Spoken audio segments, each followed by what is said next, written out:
এই ক্ষমা নেওয়ার জন্য এই রমাজানে রাসূলুল্লাহ সাল্লাল্লাহু আলাইহি ওয়াসাল্লাম সবচেয়ে বেশি সাদাকা করতেন। আল্লাহ রাসূল সম্পর্কে ইবনু আব্বাস রাদিয়াল্লাহু আনহু বলছেন, কানা আজওয়াদান নাস, মানুষের মধ্যে সবচেয়ে বড় দানশীল ছিলেন মুহাম্মদুর রাসূলুল্লাহ সাল্লাল্লাহু আলাইহি ওয়াসাল্লাম।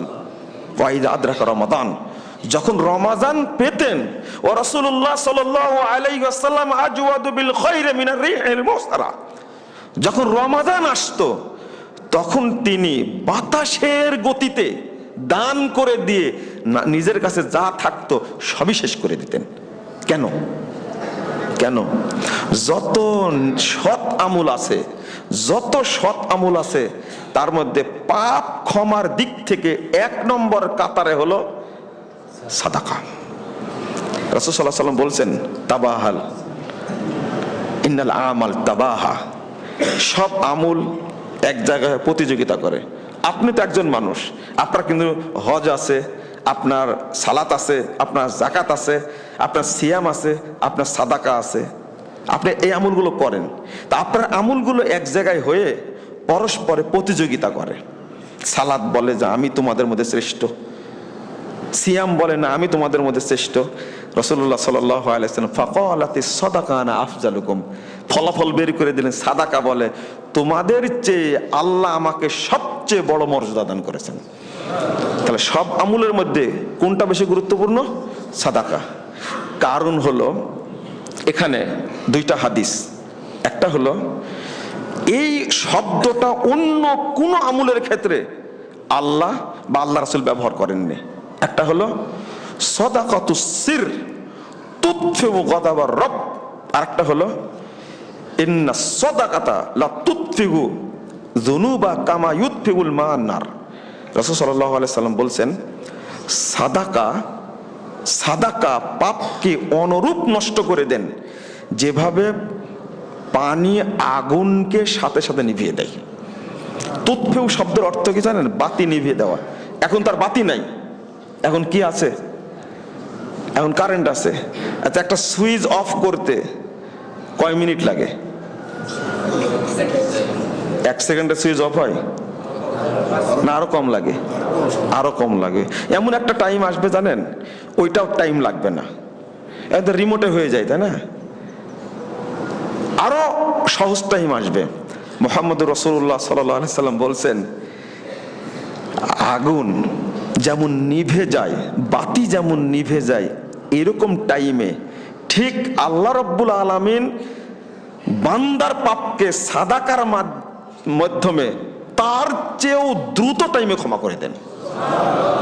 মানে 1 সেকেন্ড লাগে বললেন আপনারা বাল্ব অফ করতে, কিন্তু বান্দার পাপ ক্ষমা করতে আল্লাহ এতটুকু সময় নেন না।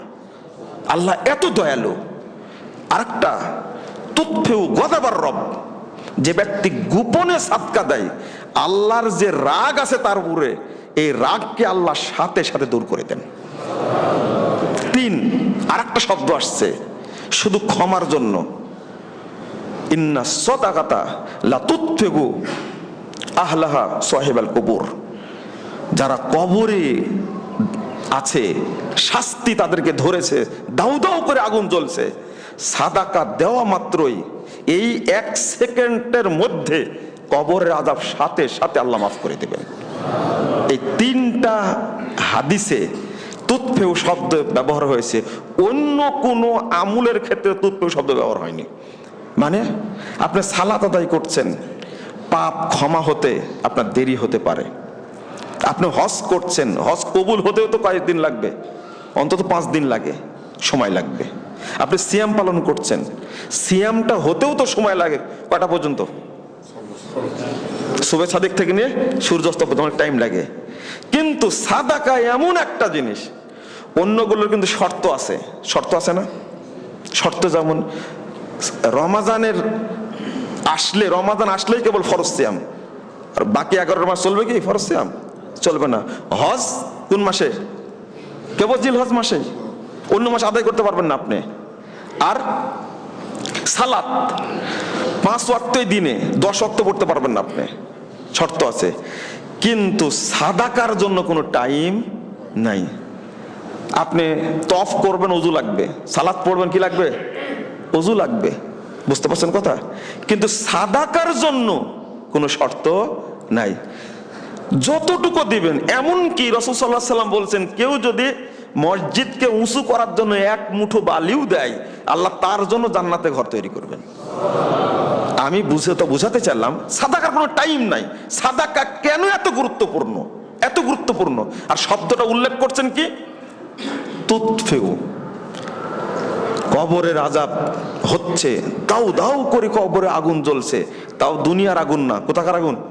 জাহান্নামের আগুন। এই আগুন থামানোর জন্য সবচেয়ে পাওয়ারফুল হলো সাদাকা দেওয়া। মাত্রই 1 সেকেন্ড হওয়ার আগে, এটা মানুষের তৈরি 1 সেকেন্ড, কিন্তু আল্লাহর তৈরি সেকেন্ড মানুষের সাথে মিল না। তার আগে আল্লাহ ক্ষমা করে দেবেন তাকে, আল্লাহ তার কবর বন্ধ করে দিবেন। এটা হলো সাদাকা। আমি বুঝাতে চাইলাম, এই কথাটা বললো, এই পয়েন্টে বুঝাতে চাইলাম যে আপনি যখন মানে ক্ষমার পথ বাছাই করে নেবেন, তখন আপনাকে সাদাকা করতে হবে, সিয়াম পালন করতে হবে, নফল সিয়াম পালন করবেন, কোরআন তেলাওয়াত করবেন, এতিমকে খাওয়াবেন, দরিদ্রকে দান করবেন, মিসকিনকে দিবেন। ক্ষমার পথ আপনাকে খুঁজে বের করতে হবে।